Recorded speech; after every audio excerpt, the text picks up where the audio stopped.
Hello friends, welcome back. We have been discussing oscillations. We discussed about simple harmonic motion, then acceleration of the particle, performing simple harmonic motion, and then velocity of the particle. Correct? We have acceleration as a is equal to minus omega square x, and velocity we saw that it was plus or minus omega root over it is a square, that is amplitude square, minus x square, that is x is your displacement. This is what we have seen so far. Okay, let us try and find out the expression for displacement now. Okay, now as we know that velocity is the derivative of displacement, so we can write down this as dx by dt is equal to, now I am going to take only positive value here, because I want to integrate here, so I would write omega root over a square minus x square. Now if you see here, I have root over a square minus x square. It is a function of x. My amplitude is constant for given SHM, correct? And I have dx here. Okay, that dx is infinitesimally small increment in displacement, right? So what I'll do here is I'll take this part below dx and I'll take this dt over there, and then I'm going to integrate. Okay, so therefore I'll write here dx upon root over a square minus x square is equal to omega dt, right? And let us now integrate. Now here this part, this 1 upon root over a square minus x square dx, that is equal to sine inverse of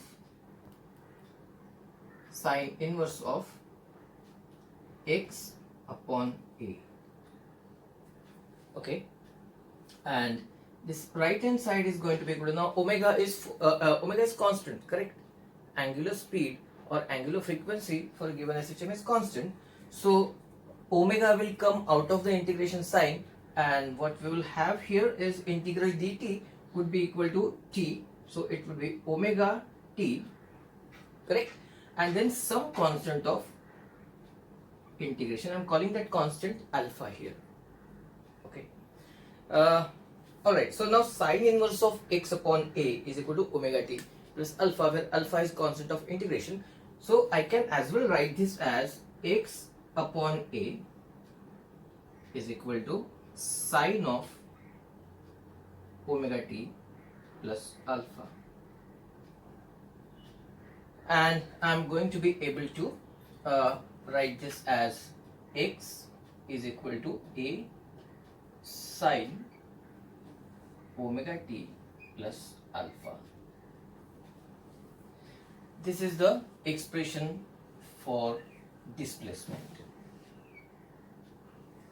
Now I know that there is going to be one question in your mind. If you have not done that much calculus, you'll have that question that how come this 1 upon root over a square minus x square, when I integrate it, it becomes sine inverse of x upon a.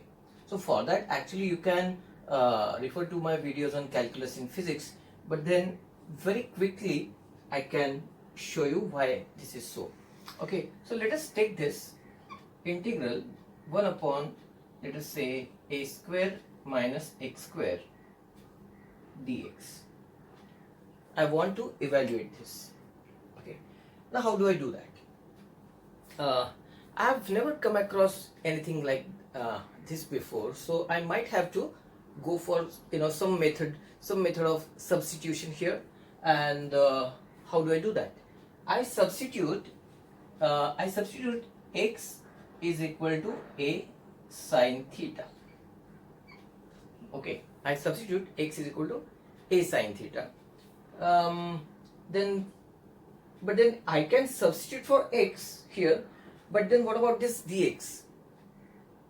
Right, I have to write about dx as well, correct? So if I differentiate this as dx by d theta is equal to a cos theta.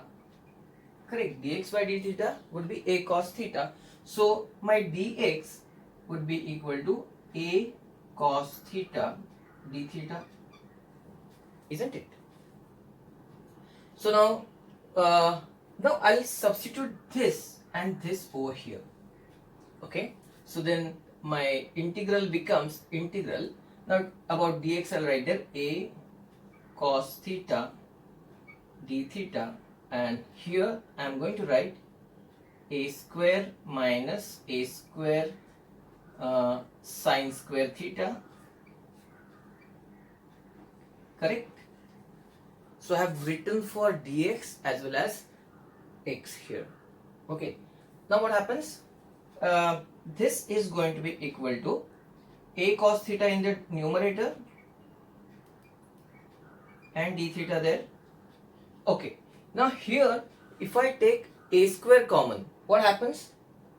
That becomes, under the root sign you get a square common, and in the bracket you will get 1 minus sine square theta, and 1 minus sine square theta is nothing but cos square theta, because cos square theta plus sine square theta is equal to 1. So that becomes a cos theta here. Now can we cancel? We can cancel this a cos theta and a cos theta, and what we are left with is integral d theta. And what is integral d theta? Is it not equal to theta? Correct? It is theta plus c is the constant of integration. Okay, but now what is my theta here? See, my x is equal to a sine theta. Correct? I am going to write there, I'll write with green there, my x is equal to a sine theta. So my sine theta is equal to x upon a. So theta is equal to sine inverse of x upon a. Correct? So my answer to this, correct, I'm going to resubstitute, right? I can't, theta was my substitution, a sine x is equal to a sine theta was my substitution.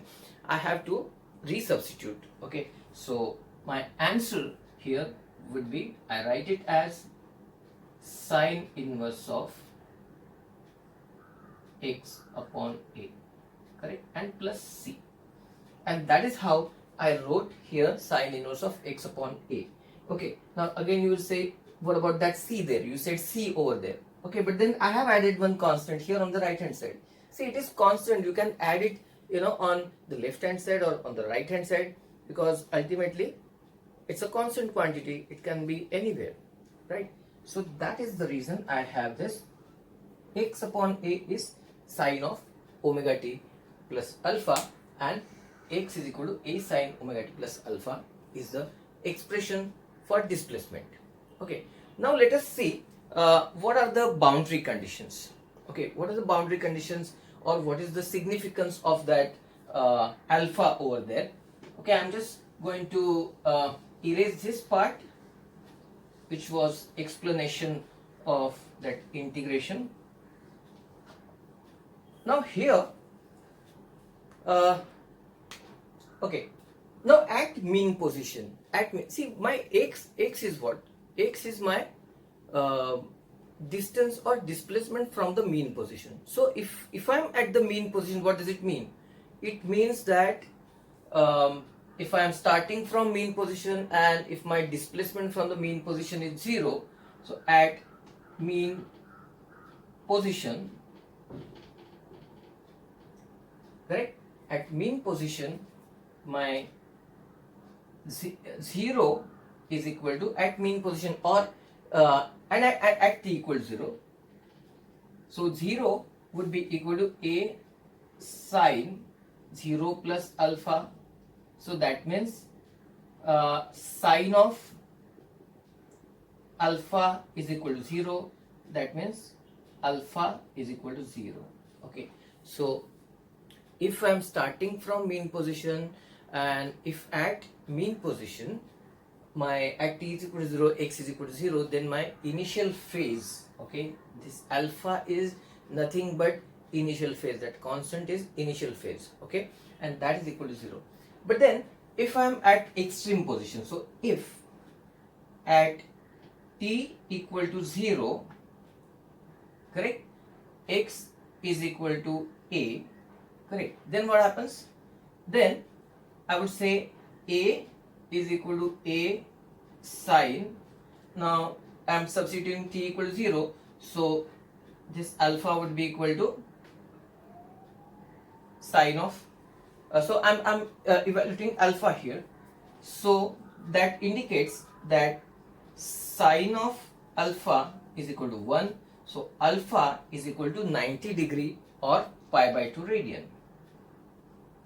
Okay, now if you substitute for that particle starting from extreme position, from extreme position, that means from the position of the amplitude, position of maximum displacement.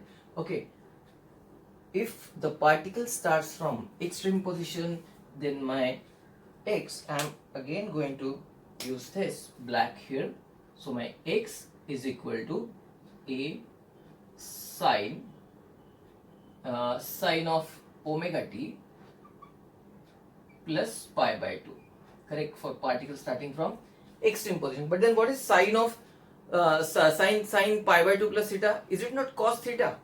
Correct. So for a particle starting from extreme position, it would be a cos of omega t, correct. For a particle starting from mean position, x is equal to a sine omega t, correct. So these are a few expressions. So we got expression for displacement when the particle starts from mean position and extreme position, got expression for velocity, we got expression for acceleration. In the next video we are going to talk more about more about that omega. Okay, in circular motion we said that my omega is angular velocity, and here I am calling it angular frequency. But then when I'm using the same units and same symbols for something, then there must be some connection. In the next video we are going to establish the connection between the two. Thank you so much.